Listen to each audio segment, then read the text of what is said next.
Naam, ujambo mtazamaji na karibu katika taarifa za John Lee Samuel Brand Kenya.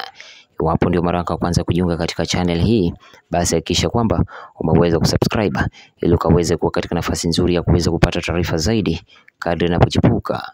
Taarifa niliyokuletea hivi sasa ni kuwa mchekeshaji na mtengenezaji wa maudhui kupitia mtandao wa YouTube Oga Obinna amevunja kimya chake baada ya safari yake kutoka kwa harusi ya kitamaduni ya msanii Prince Indah kukumbwa na kisa kisicho cha kawaida.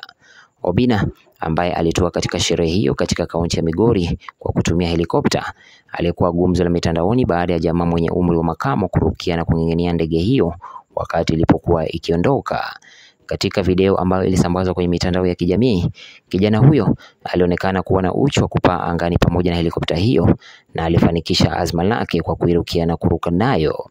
Obinna baadaye alichapisha video hiyo na kusema kwamba kijana huyo angeanguka vibaya na pengine afe, watu wangemlaumu kwamba amemtoa kafara kwa ushirikina. Hata hivyo, alisema kwamba rubani wao alionyesha utu alipoipaisha helikopta chini karibu na ardhi ili kumruhusu kijana huyo kutoka kwenye shamba lililopo karibu na sherehe lilimoandaliwa. Nikinukuu, Migori Komando, sasa huyu angeumia wangesema tumemsacrifice, alikuwa na hamu ya kushikilia, walinzi wakamuondoa, akarudi. Bahati nzuri alijingengeneza mwenyewe pembeni, ambapo mimi na mfanyabiashara Bruno tulikaa tukamuona. Pilot hakuwa amemuona hata. Tulimshusha salama kwa shamba la wenyewe hapo mbele, akarudi amebebwa kichampe. Mwisho wa nukuu.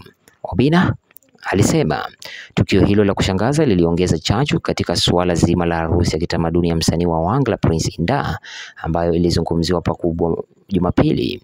Harusi hiyo ya kifahari iliwaleta pamoja mabwenyenye kutoka sekta mbalimbali, ambapo kila mmoja alijitahidi kuonyesha mtindo wake wa kisasa katika fasheni.